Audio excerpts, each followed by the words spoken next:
Hey everybody, it's Joe Trippi and welcome back to That Trippi Show with my co-host Alex Sashlow. This week, an avalanche of results in primaries this week. The key word once again is change. It's a change wave, folks. I'll explain why. And yes, even in Wisconsin. Recent jobs and GDP reports are bad news for Trump, and it's going to get worse. Plus, what under the radar failure has Republicans very worried going into the fall. Alex, where do you want to get started? I got more panic texts about Wisconsin than I have gotten about a lot of races over these. And I was kind of like, it's the Wisconsin governor's race. I know, we were involved in 2022 getting Evers elected and et cetera. And there have been some kind of screwy candidate decisions over the years. But okay, so to set the stage, a couple weeks ago, Joe Crowley dropped out. He didn't formally drop out, but he dropped out. Then Mandela Barnes actually dropped out. So then all of a sudden, Francesca Hong, the very, very lefty socialist, looked like the kind of presumptive favorite. And then she declared war on Thanksgiving, which is one of my favorite candidate things I've seen in a long time. Just went off on, which is, by the way, my favorite holiday. But anyway, she was the presumptive favorite, up 20 points in a lot of polls. Again, we could talk about how cooked they were or not. Governor Evers realized this might be pretty bad. A bunch of Republican money started coming into Proper Up, and Joe Crowley made a pretty insane comeback and won by half a point. However, Joe, isn't this kind of not change if the incumbent governor's guy is the one that won over the socialist upstart? What happened in Wisconsin, man? Evers is very popular, which is tough to do in Wisconsin over the long haul. But he's done it. And I think two things. It's one thing, there's a big difference between running for the Senate and the governor's office. I mean, that's the biggest difference. So, if somebody wants to end Thanksgiving, for instance, and they're a U.S. senator, they're one of 100. You don't have to worry about it all that much. I mean, it may tick you off, but it's not going to happen because 99 other U.S. senators, even Bernie Sanders probably, are going to vote against, ending Thanksgiving. So, the DSA folks and, it's the same thing. If you get somebody really extreme, we may see this, in some of these other governors' races around the country where the more extreme is MAGA. So the difference is when you get somebody who's got some view that's, out of sorts like that, like you're saying, you love Thanksgiving, and so do most people. Now you're running for governor. Well, that's a whole different thing because you now got a governor who can sign an executive order doing all kinds of things to, make Thanksgiving not fun or something. I mean, I'm just trying to make the difference clear to people. So you have a Senate race. There's a lot more tolerance because there's 99 others that can make whoever, whether it's MAGA or DSA, can make sure that none of the stuff that you really don't agree with, may cause you to have some concerns. It's not the same. You can sort of brush some of those concerns away because, there'll be 99 other votes there or 95 votes or something like that to make sure that one view that you disagree with doesn't happen. Thanksgiving's going to be fine. It's different when the office is governor, because or president, frankly.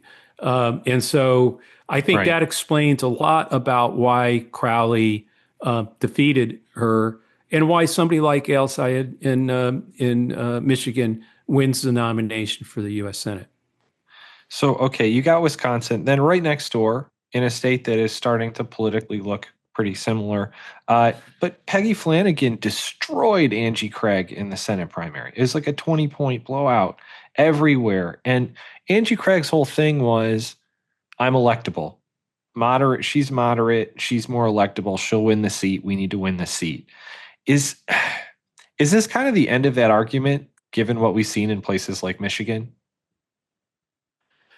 Uh, what I'd say about both places is uh, I think in a midterm, the tougher candidacies are the Angie Craigs and the uh, Haley Stevens, because the I'll use the Hillary Clinton Bernie Sanders race in 2016 as an example.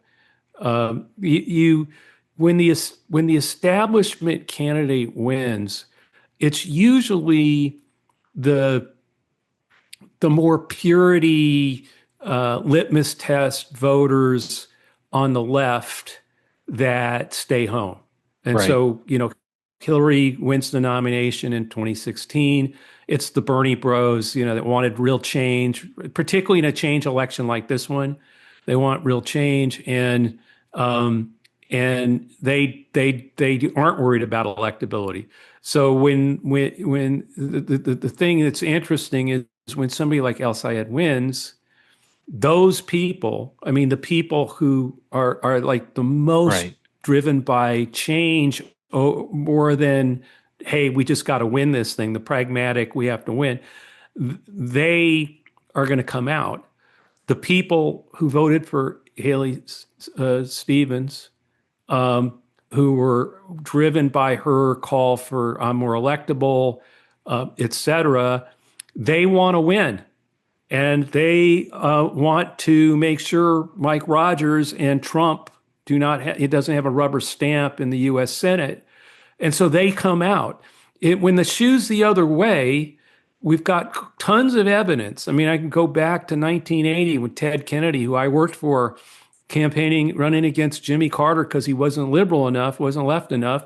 When Carter won the nomination fight, a lot of the left voted for John Anderson or stayed home.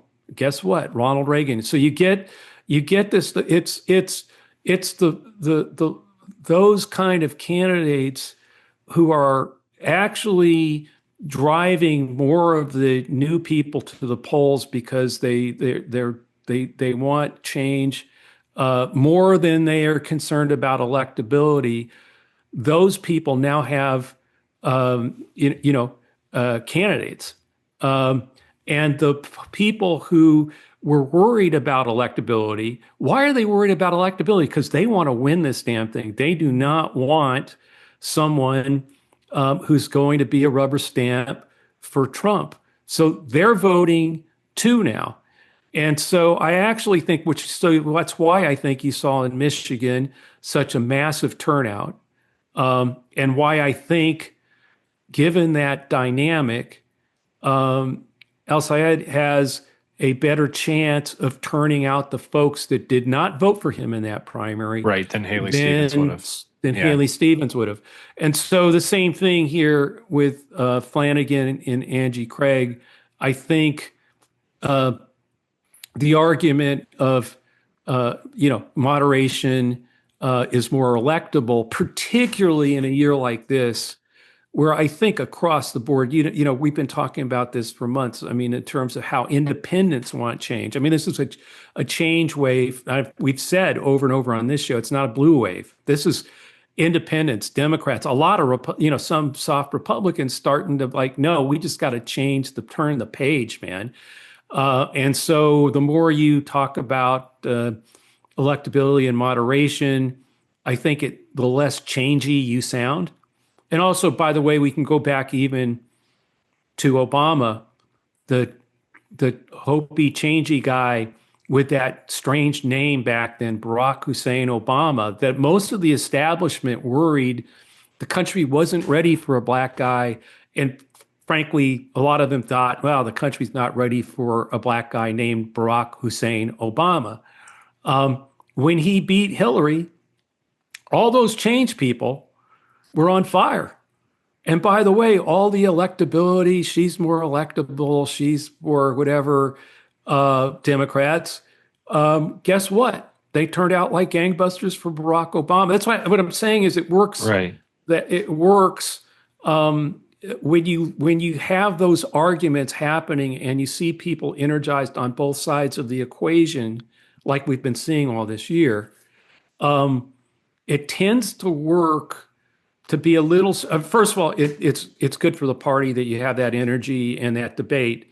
I firmly believe that. But more importantly, what tends to happen is I is the electability side of the party is much more pragmatic, much more likely to say, "Hey, okay, it's LSAD, it's LSAD, and the most important thing here is to beat." Which was why I was with Haley Stevens, is because I wanted her to win so that we could beat Rogers and not have a rubber stamp for Trump. Well, their equation didn't change. They want that change, and the those people that were rallied around Al Sayed are on fire because, hey, we're getting a real change guy, somebody who's totally different, not the same old, same old. If Haley Stevens had won, she would have been the establishment, same old, same old. I don't Right. know if those people would have been as excited. And so that's we'll never know any of these, but that's my, what I, look, I was there in 80, 79 and 80. I've seen this party do this over and over again. And the people who stay home tend to be a disappointed left, not the disappointed, Well, and geez, I you'd say wanted the somebody same more actually this electable. year about Republicans, right? You've Yeah, got exactly. MAGA. It's Exactly. it's happening on both sides. I Yeah.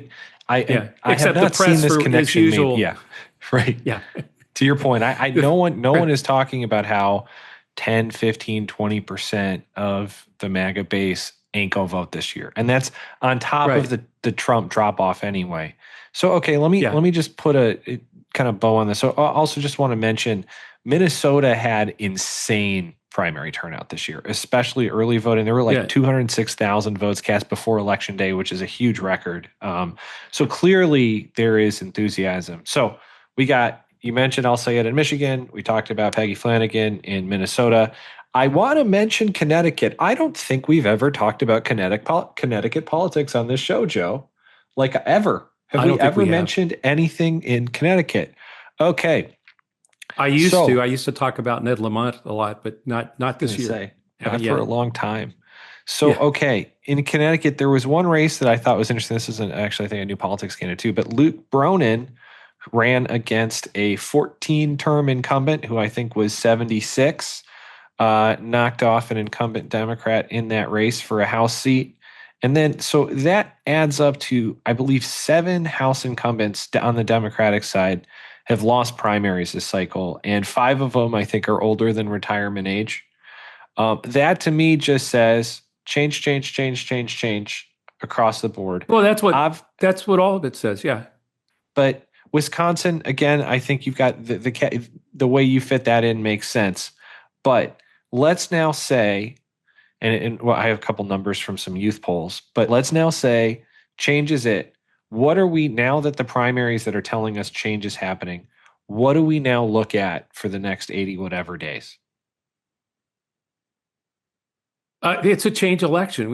That's what all this says. That's what the DSA candidates, being strong says. It's what Al Sayed says. It's what the generational fight that's happening in the party is all about change. And driving that, of course, is Donald Trump, the massively bad economy, the war in Iran, ICE, you know, particularly in Minnesota. That was a big issue, and it's going to remain one. So, no, people want to turn the page on this administration, and it's something you and I have talked about forever. Is that when we first noticed back in November what the double haters were doing, people who hate both parties in New Jersey and in Virginia, they don't usually vote. They came out, they were like 10, 11% of the electorate. Not only that, they voted 8-2, 80% for Democrats in both those states. And that's been holding up.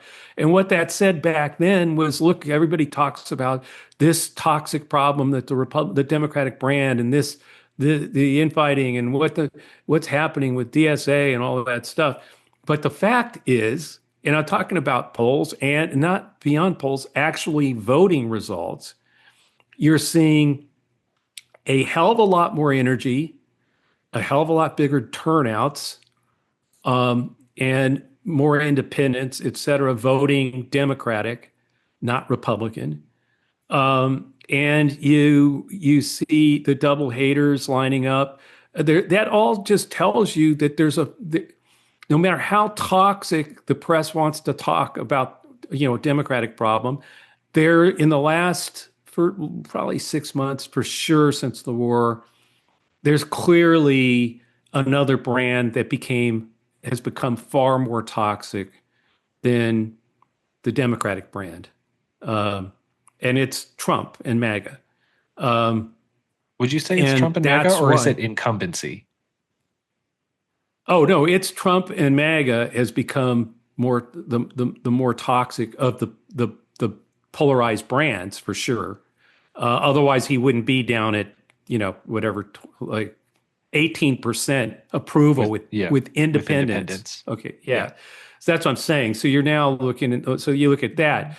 I think in both parties, there's a lot of, I mean, look, they went through it first in a lot of ways with Trump, trying to purge it's different because on their side, you've got one guy who's in charge. The entire party is bowing and curtsying to him and enabling him and empowering him to do whatever the hell he wants. So there isn't a real party. It's one guy calling the shots. And if he says Cornyn sucks, and Paxton, a much more flawed candidate and corrupt candidate, gets the nomination. That's what's happening on their side. For some reason, the press doesn't seem to want to focus on that, but that's what's going on over there.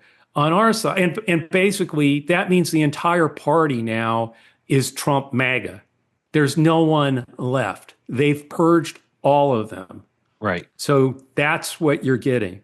On the Democratic side, there's a handful of DSA. I mean, there's you look at who's won these nominations in almost every place, from whether it's Doug Jones, David Jolly, Rob Sand, Josh Turek. We can go through them all. Most of the people who've won these, their nominations, like Fred Wellman in Missouri too. Right. They're not coming at it from the screaming left. No, they're veterans and et cetera. They fit the profile of their district, including, by the way, some of the DSA folks that have won meet the match sort of where that district is and what's going on there, and so and again getting to the difference between executive office and legislative office. I think there's a lot more leeway for somebody running for legislative office to push the envelope. And I think where people get a little bit more cautious, more pragmatic is for president generally, or governor. I mean, those are just two different. It's just it's a different thing. It's one person calling, and I think Trump has shown what happens when you get somebody who literally is just a one-man wrecking crew. So I just think that this is all it's all change. Some of it's generational. Some of it is a challenge to the party establishment in both parties. What I'm saying is one party's already purged all its rhinos, or almost all of them. One party hasn't even come. I mean, that's not what's going on in the Democratic Party. The Democratic Party is nominating people like Josh Turek, like Rob Sand, like Doug Jones, like David Jolly, all over the place, like Fred Wellman. Yes, occasionally somebody on the left out of the Bernie Sanders wing wins, and I'm just saying the difference has been throughout our. And by the way, you're right about the same thing on the Republican side. When a Cornyn wins, does MAGA turn out for him? This is the problem that they've had. That's why they were able to purge the party, because basically all their incumbents became so afraid of MAGA, of losing if MAGA didn't turn out, that they had to do either bow curtsy to Trump and MAGA, or lots of them lost their seats, like Cornyn Right. did. Yeah. So on the Democratic side, that's like we've had that happen in 3, 4, 5 places max. It's just not the same. The Democrats have, for the most part, nominated people who fit the Iowa district that they're in, or the Missouri district that they're in. Will be some where that's not the case, where an El Sayed wins the nomination. But by the way, Mondami is the same thing. Everybody loses their hair because Mondami's the mayor. Okay, he's either some of these. What if these policies work? I'm not saying they will. Right. I'm not saying they won't, but they may work. If they do, But if they do, yeah. yeah, exactly. So yeah, what I'm now talking about is okay. I've seen how these fights play out, and the one thing I can say over and over again, if you look through the history of those fights, it's particularly in a change year, the candidates who want the most robust change are gonna get energy. And the people who are worried that that means they won't be electable, may choose a different person in the primary. That will happen in both parties, Republican and Democrat.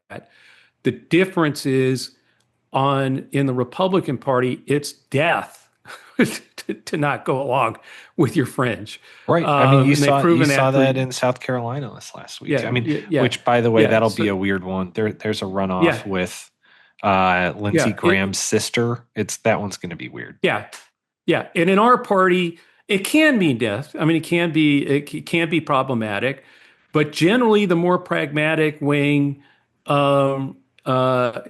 coalesces and decides to vote for the change candidate. Because why? What do they want to change more than any difference they may have in the party? It is Donald Trump and MAGA. They want to end that. And so there's a different dynamic on our side. In fact, that's one of the problems I think Trump has now, as MAGA, is you see sort of like the Cornyn pacts and fights. Yeah, he got his way, but he may just have done what needed to happen, put the weakest candidate against Tallarico in place. I'm not sure that's the case in Michigan. I think Roger's going to wake up and be very surprised in November when he can't appeal to those Haley Stevens voters. That's what they're going to try to do, right? Convince them to come over to him. Ain't going to happen. Why? Because he's literally a rubber stamp for Donald Trump, everything that's going on with ICE and everybody and everything, the war in Iran, all of it. And so all the things that the Haley Stevens people want to change is still sitting there smack dab. And I think they will be voting, there'll be noises about, I'm going to sit on that side of the party never sits on its hands. It always, after George W. Bush, it voted in the midterms. It's the others, it's the Bernie bros, it's the more people who are looking for, sort of purity and litmus tests and things. And there are plenty of them in the party. Don't get me wrong. There are plenty in both. Those are the ones that had Haley Stevens won. Would they have voted? Would they have come out, or would they have been disappointed because, quote, they have to vote for one of them? It's just the Right. rhino thing. It's that they have to. So I don't know. I think Wisconsin will be interesting because again, it's governor, and that's a different flavor, even for the hard left voters. In that they're not going to want the Republican. And I think okay, it's not the same. Crowley, and by the way, I think Crowley is a great candidate anyway, who is not like, oh my God, somebody that if you're a progressive, you've got to be really worried about him because he's going to be a right of center kind of governor. I think he'll do it right down the middle and fight for everybody, and that I think is why he can win. So I want to leave with this. You mentioned generational change. There was some interesting polling from Axios as their Generation Lab poll, and you mentioned the economic numbers at the top. GDP grew at, I think, just 1.9% over the last 6 quarters through June. That was well below Joe Biden's final year. The economy lost 23,000 jobs in July. 96% of 18 to 34-year-olds are worried about living costs. Trump's approval with them is only 34%. They distrust everybody. They're open to socialism, but are deeply pessimistic about institutions. I kind of read that as they're not necessarily into socialism as much as they just want something different than what's happening right now and it's broken, which tells me that he is in serious, everyone with an incumbent next to their name is in serious trouble this year, especially with young people. Yeah. But that's just me. No, this is young people. This is what I'm saying. So those young people that were all excited about outside, they're coming out. And now the adults, or whatever you want to call them, and I don't mean adults in a bad way. I mean the ones that are, hey, we got to be pragmatic. We got to be for somebody electable, who aren't, oh, those kids, that kind of attitude, whatever. They're joining them. They're going to be voting with them. The question would have been if the shoe was on the other foot, and that's maybe unfair to those pragmatic, establishment people.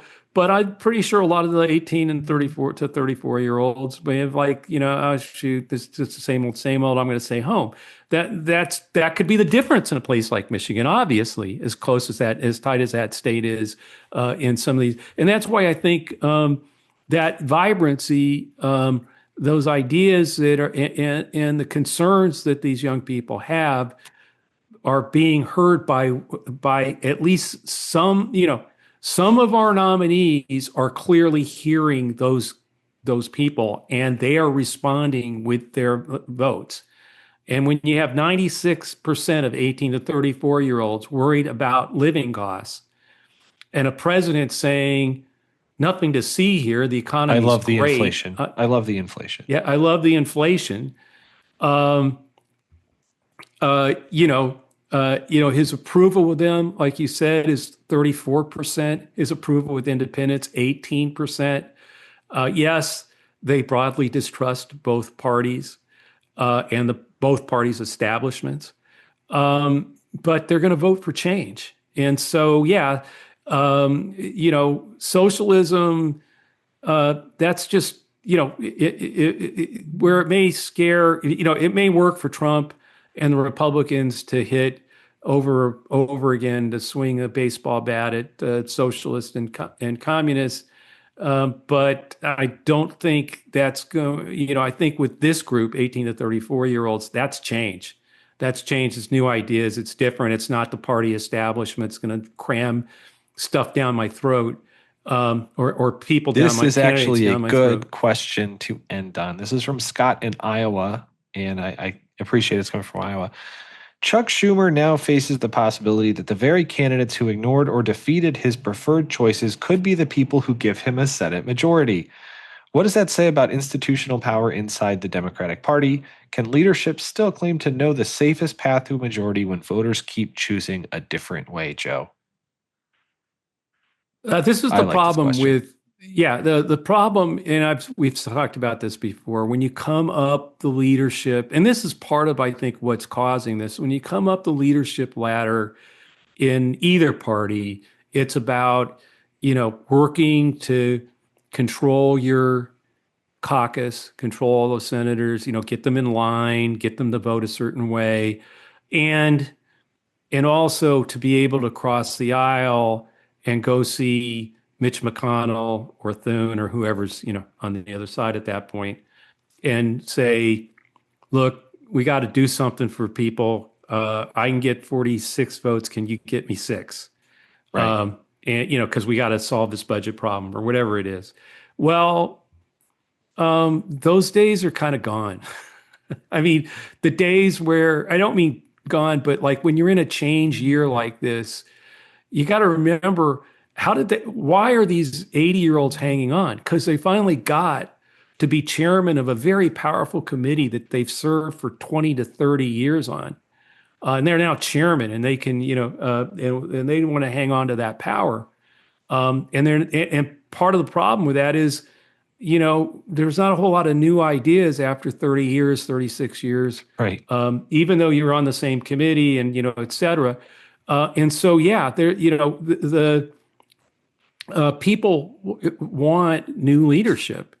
And we've got sort of, so you have actually all of it, the seniority, the way seniority works in the Senate and the House, all of it, and what office, whether you have a basement office, in one of the buildings in Washington, or whether you're in, with have an office with a view of the Capitol, it's all decided by the leadership, and how loyal you are to what they want you to do, not necessarily what people want you to do. And that's one of the big reasons the Republicans are in so much trouble now, because Trump clearly doesn't give a crap what the people want his Republican members to do. He only cares if they are doing what he wants them to do. Now, and so Mike Johnson has to deal with that. They pass a housing bill. He won't sign it. He won't make it law. It's like always putting them in impossible situations. And particularly if they won't do what he wants them to do, they're punished. They're purged. He'll run somebody against you. There's no one like that on the Democrat. I'm not saying it doesn't happen. I'm not saying Schumer doesn't put out the word, or Hakeem doesn't say, hey, there's a candidate in that race that we think is better chance of winning. That's who we're urging labor and different, groups on the Democratic side to give to. Obviously, they did that in Michigan, but guess what? Voters on the Democratic side are like, there's no one who can cram a candidate they don't want down their throats. I don't care how much money you spend. It doesn't work that way. Right. On the Republican side, because of Trump, hell yeah, baby. He can do that any day of the week in almost any state. There's only 3 states. That's the interesting thing. So The Economist came out yesterday or earlier this week with their usual 50-state poll of approval. And folks, just so we're clear, there are 3 states left in America in which Trump has a positive, favorable approval rating. They are Idaho, Wyoming, and West Virginia. And I can't remember which one of them, but one of them it's a net +1. So one of those 3 states, he's plus. He's got an approval rating that's actually in the positive. Guess which one? Idaho, Wyoming, Wisconsin, West Virginia. Who would know? It doesn't matter, right? It's +1 in one of those states. So he's got like 2 states where he actually really does have like maybe a 6-point approval, positive approval. One of them, he's got a +1. And every other state, every other 47 states in this country, including places like South Dakota, Iowa, North Dakota. Florida. Yeah. All, we can go through. He's underwater. He's underwater and all. And by the way, so are the Republicans. That's my point here. This is cataclysmic. I mean, it's just I've never, I can't even Carter. I mean, I'm like trying to go back to where it got like this bad for somebody. And part of the problem here for the Republicans is, look, throughout our history, we've had, plenty of Republican presidents, plenty of Democratic presidents, but usually when one of them gets the news that they've fallen to 18% approval with independents or some scary, info Right. like that, a George W. Bush, a Ronald Reagan, a Bill Clinton, an Obama, Joe Biden, they tend to try to figure out what can I do? I mean, hell, we've had presidents fire their entire cabinets, to like, okay, I got to change all this. How do I change it? How do I put basically my cabinet has let us all down. I'm putting a new cabinet in and we're going to start over. I mean, Right. whatever they can do to like to create that pivot, that turn. We've got a guy who doesn't know the word pivot, doesn't probably believe that he's at 18% with independents. And if he does, wants to try to figure out how he can arrest them or something or stop them from voting. That's who the president of the United States is. And that's a huge problem for every Republican who's on the ballot, particularly if they're an incumbent, particularly if they're in a battleground state or a district, because yes, people have big concerns about both parties, but one of the brands has jumped the shark, and it's Trump and MAGA. Well, Joe, that is a very good place for us to end today.